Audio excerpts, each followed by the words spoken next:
Allez, dans ce journal, on parle des médias au Gabon, notamment de la presse écrite. Les hebdomadaires et même bi-hebdomadaires se vendent de moins en moins. Certains deviennent même rares dans les kiosques à Libreville. La crise économique serait la principale cause de cette situation, nous disent Célestin Guemaoubam et Richard Moubiwa qui ont fait le tour de quelques kiosques ce matin sur Libreville.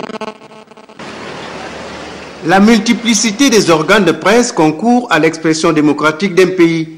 Ceux des lecteurs réguliers de la presse locale ont observé ce matin que seul le quotidien national L'Union était présent dans les kiosques sur la dizaine de titres paraissant régulièrement.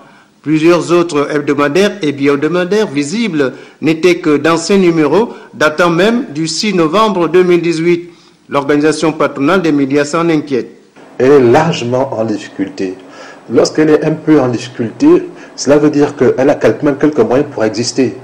Or, si vous vous rendez compte, même depuis ce matin, faites un tour en kiosque, vous verrez qu'en dehors de l'Union, il n'y a pas un autre titre. De multiples raisons seraient à l'origine de cette déprime de la presse périodique. Depuis quelques années, déjà, à cause de la crise, les lecteurs embrassent le chômage.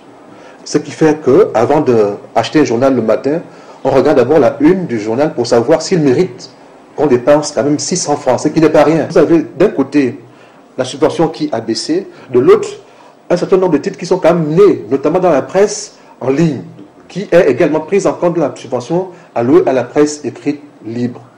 Ce qui fait qu'aujourd'hui, avec 160 millions, c'est 2 millions, 2,5 millions que chaque organe de presse perçoit. Les inquiétudes de l'OPAM peuvent s'avérer fondées pour autant que la vitalité de la presse au lendemain de la conférence nationale semble s'étioler avec la disparition progressive de beaucoup de journaux en kiosque.